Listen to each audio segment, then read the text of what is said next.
mapagpalang umaga po sa atin lahat mga kapatid.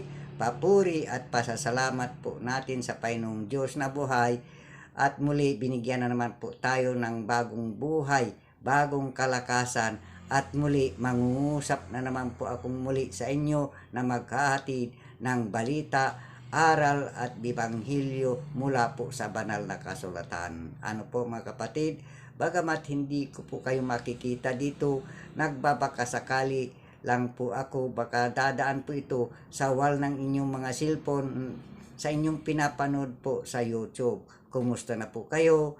Ako po'y lagi naglilingkod po sa inyo na nagbabahagi po sa mga aralin na pagbulay-bulayan po natin sa ating pamumuhay na magsilbing pagkain ng ating spiritual na pamumuhay. Hindi ko alam kung ito po'y gusto po ninyo o hindi. Patuloy lang po ako na maglilingkod sa ubasan ng Panginoong Diyos dito po sa Jesus is Lord Church. Hindi po doon natatapos. Pagtapos na ang service ay titigil na po ako. Hindi po. Ito po'y maglilingkod pa rin po ako sa inyo na magbabahagi ng mga aral mula po sa banal na kasulatan. At bago ko po umpisahan mga kapatid na magbahagi sa mga aralin ito na ating pagbulay-bulayan, ay saglit po nating yumuko o ipikit ang ating mga mata upang tapuyo po ay lalapit sa banal ng trono ng biyaya ng Panginoong Diyos. Kung handa na po kayo mga kapatid, saglit lang po tayong manalangin at ipikit natin ang ating mga mata at yumuko po. Ano po mga kapatid?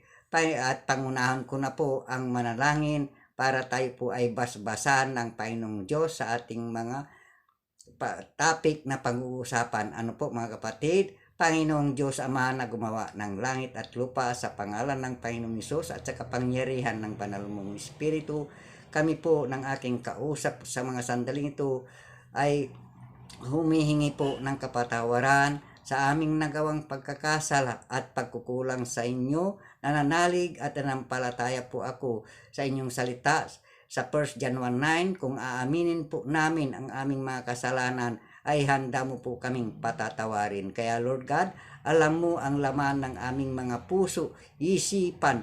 Kaya Lord God, maging aming mga pagkukulang at pagkakamali sa inyo ay lantad na lantad po ito. Kaya Lord God, patuloy mo pong saliksikin ang aming mga puso, ang aming mga pisikal na pangatawan. Alam mo ang lamat ng ito ay wala po kaming maililim, kundi hindi mo ito mababatid. Kaya Lord God, kami po ay humingi ng kapatawaran at maging sa aming pisikal na kangatawan ito na nararamdaman ng aming mga katawan, ay kami po ay inyong pagalingin, maging po sa mga may sakit karamdaman. Panginoong Diyos Ama, tugunin mo po ang kanilang pangangailangan at kanilang panalangin. Basbasan mo ang kanilang mga iniinom na gamot upang sila po ay madaling gumaling po, Panginoong Diyos. Kaya Lord God, sa inyo ko po pinagkakatiwala ang lahat ng bagay na ito. Ay ikaw lamang po ang nakakaalam ng makikakabuti ng aming buhay. At ganun din po, Panginoong Diyos Ama, sa mga aralin na aming bibigkasin at pangungusapan, Lord, bigyan mo po kami ng katalinuhan at kaalaman upang madali naming maunawaan ang mga mensahe nito na aming pagbulay-bulayan na talata, Panginoong Diyos. At ito po ay magsilbing gabay at patnubay namin at upang hindi kami madapa, at kung kami po ay madapa, alalayan mo kami at tulungan mo po kami na makatayo at ang mga salita mo ay magsilbing buhay na aming pagbulay-bulayan ng aking mga kapatid na ito. Bagamat hindi ko sila kakilala, ay ikaw po ang magministeryo po sa buhay po nila.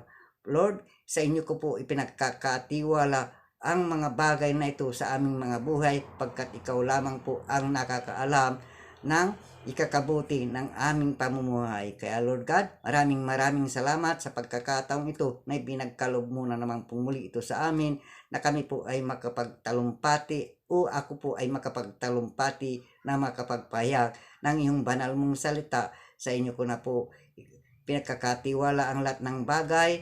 Salamat po sa pagpapatawad mo sa amin, ay malaya na po kaming dudulog sa inyong harapan upang kami po ay magbulay-bulay sa mga pagkain na ibinigay mo sa banal mong kasulatan. Ikaw ang maparangalan at madakila ng iyong banal mong pangalan sa pangalan ng Diyos Ama, sa pangalan ng Panginoong Hesus. Amen po mga kapatid.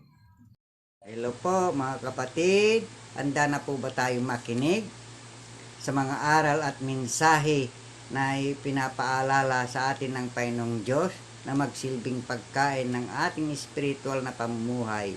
Dito po sa bagong tipan po sa Lucas chapter 17 verse 3 and 4. Malamang ito po ay narinig nyo na po sa iba pong mga tigapahayag ng salita ng Panginoong Diyos. Ano po?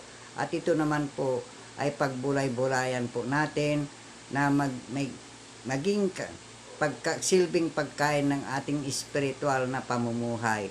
Kung hindi pa po ninyo narinig, ito po ay maiksing talata lamang po ito na related po tayo sa bawat isa po sa atin na nangyayari po sa bawat isa po sa atin, sa ating mga kapatid, sa ating mga kamag-anak, at mga iba pa po sa ating pagkikipagkapwa-tao dahil hindi po talaga ito maiiwasan. Ano po?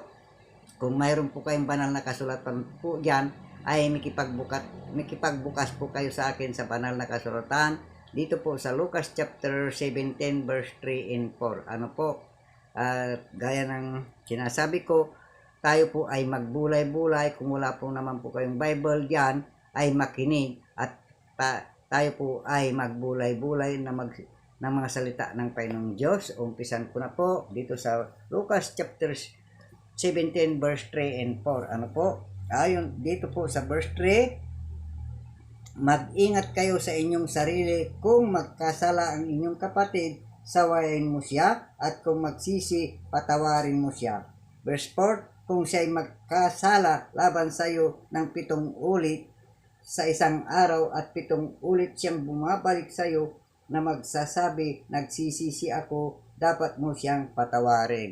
Papuri at pasasalamat sa Panginoong Diyos na buhay, nawa ay samahan po tayo ng kanyang banal na Espiritu ng Panginoong Hesus upang tayo po ay madali po nating maunawaan mabuti ang mga talatang ito mga kapatid. Batid ko at alam ko na related po tayo lahat dito na dahil po sa mga prinsipyo na nakapaloob po sa atin. Ano po mga katuwid? Na nangyayari po ito sa buhay ng magkakapatid o sa ating mga kaibigan o sa ating pagkikipagkapwa sa mga salita at sa gawa, kaya tayo po ay nagkakasala na hindi natin sinasadya. Ano po mga kapatid? At dito na kung minsan napakahirap pong magpatawad sa mga taong nagkasala sa atin o kaya tayo ang nagkasala, ay bihira po tayong humingi ng tawad o magsuri sa kanila dahil nahihiya po tayo, di po ba? Ang iba naman po ay nahihiyang lumapit para magsuri pero hindi po sila nahihiya na gumawa ng masama. Tama po ba o mali po mga kapatid? At dito, sundan po natin dito sa Lucas chapter 17 verse 1 na sinasabi ng banal na kasulatan kay Apostol Lucas na sinabi ni Jesus sa kanyang mga alagad, hindi maaring di dumating ang mga pagkadahilanan ng pagkatisod, subalit kahabag-habag ang sinumang pinanggalingan niyon. Ano po mga kapatid? Sa makatwid, mula hindi pa po tayo naisisilang, ay manahulan na po ng mga propeta o ng Panginoong Diyos o Panginoong Hesus ang mangyayari po sa atin, mga prinsipyo o pinag-alitan ng magkakapatid o mga kamag-anak ng mga bagay-bagay na ating pasan-pasan sa ating mga balikat. Tama po ba? Ano po? Mali? Mali po ako mga kapatid. Dahil dito, napakahirap po talaga ang magpatawad, lalong-lalo na po kung hindi naman po humihingi ng tawad ang gumawa po sa atin ng mga pananakit ng katawan o anong pamungkung bagay, ang mga sigalot na pangyayari, ay napakahirap po ang magpatawad, di po ba? Dito, na tinatalakay ng Panginoong Diyos na sinasabi niya dito na ano po, sabi ng Panginoong Diyos, nakahabag-habag ang sino man pinanggalingan niyon. Ano po mga kapatid, kahabag-habag po tayo kung hindi tayo huhingi ng patawad sa mga taong pinagkasalanan natin o ang gumawa po sa atin ng kasalanan. Dahil po tayo ay pinaalalanan ng Panginoong Diyos na tayo po ay matitisod sa mga kadahilanan ito ng pagtatalo ng magkakapatid o magkakamag-anak o magkakaibigan na humahantong pa sa karahasan o maging sa mga bagay na hindi karapat-dapat ng pagpapatay. Ano po mga kapatid? Iba po ba sinasabi ng Panginoong Diyos dito sa balikan po natin dito sa Matthew chapter 18 verse 21-22 po. Dito, nagpulong-pulong nagpapayag ng Panginoong Diyos ng mga aral at salita po niya, ay nagtanong po dito si Apostol Pedro po, ano po, dito sa Matthew chapter 18 verse 21-22. Babasahin ko po ano po. Sa verse 21, pagkatapos ay lumapit si Pedro at sinabi sa kanya, Panginoon, makailang ulit nagkasala ang aking kapatid laban sa akin at siya'y aking patatawarin hanggang sa makakapito ba? At sinabi ng Panginoong Diyos sa verse 22, sinabi ni Jesus sa kanya, hindi ko sinasabi sa inyo hanggang makakapito, kundi hanggang sa makapitumpung pito. Ano po? Ibig sabihin, 7 times 7, ano po? O kaya 7 times 70. Ano po? Yun po ang naintindihan ko po dito. Hindi lang mapimpito, kundi 7 times 70. Ano po mga kapatid? Di ang dami. Kagaya naman po sa atin, ano po mga kapatid, dahil tayo po ay araw-araw na pupunta sa bahay sinagoga para tayo po ay humingi ng tawad. Di po ba mga kapatid? Dahil humingi po tayo ng kapatawaran sa Panginoong Diyos dahil hindi natin alam kung tayo po ay nakagawa ng masama sa paningin ng Panginoong Diyos pagkat sa isang araw ay hindi tayo maaaring di magkamali sa kanyang paningin. Ano po mga kapatid, dito sinabi po niya sa Matthew chapter 5 verse 23, kahit kung ang Matthew chapter 5 verse 23-24, kahit kung maghahandog ka ng iyong kaloob sa dambana at doon ay maalala mo na iyong kapatid ay mayroon anuman laban sa iyo, ay 24, iwan mo roon ang sa harap ng dambana ang kaloob mo at humayo ka at nakipagkasundo ka muna sa iyong kapatid at saka ka balik at maghandog sa iyo ng iyong kaloob. Purihin po ang Panginoong Diyos sa kanyang pagkabasa at pagkasulat.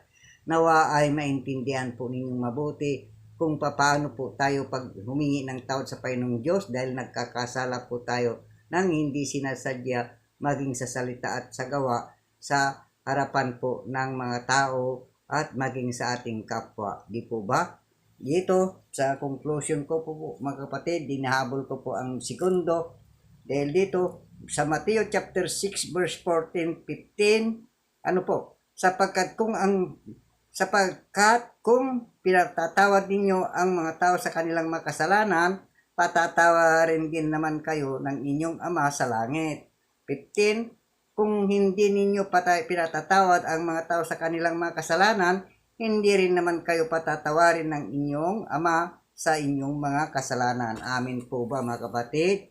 Malinaw po na tayo po ay pinagpapakumbaba ng Panginoong Diyos sa ating pamumuhay at huwag po tayong magmalaki sa ating kapwa na tayo ay mga Kristiyano. Dapat makita po sa atin ang kabanalan o ano pa bang bagay na hindi kaaya-aya sa kapwa. Tayo po ay ginawa po niya na magsilbing ilaw sa mga kapatid natin o sa kamag-anak natin dahil tayo po ay mga tikapaglingkod ng Panginoong Diyos. Amin po ba mga kapatid? Kaya paalala ko palagi po sa inyo mga kapatid na tayo pong lahat ay magpakumbaba sa Panginoong Diyos, hindi lang sa mata at paningin ng Panginoong Diyos, kundi sa ating mga kamag-anak, mga kapitbahay, na tayo po ay mga anak ng Diyos na tigapaglingkod po niya sa kanyang ubusan. Ano po mga kapatid, hanggang dito na lamang po ang aking may babagi po sa inyo. May kwento po ito, pero ito po ay napakahalaga po sa bawat po sa atin na naglilingkod sa ubasan ng Panginoong Diyos. Akala po ng marahil pagtapos na ang service sa bahay na sinagugan ng Panginoong Diyos ay tapos na po. Patuloy pa rin po tayo na nakikipag-aral po sa mga minsay ng Panginoong Diyos upang ibahagi po sa iba, upang tayo po ay magsilbing buhay na banal na kasulatan at ang kanyang mga salita ay dala-dala po natin sa krus sa ating balikat. Amin po ba mga kapatid? Kaya maraming salamat po sa inyong mga pakikinig sa akin. Nawa ay mayroon po kayong natutunan sa mga aral at ibanghilyo, bagamat ito po ay maiksi lamang po, at na sana ay may tiyaga po kayo na tumangkilik sa aking programa o plataforma. Salamat at pagpalain kayo ni Lord. Nawa ay silyuan kayo ng banal na dugo ng Panginoong Diyos na buhay at ng kanyang kapangyarihan magsilbing gabay at proteksyon po ninyo sa inyong trabaho, sampo ng inyong pamilya at ng inyong mga pangkabuhayan. God bless po mga kapatid. Salamat!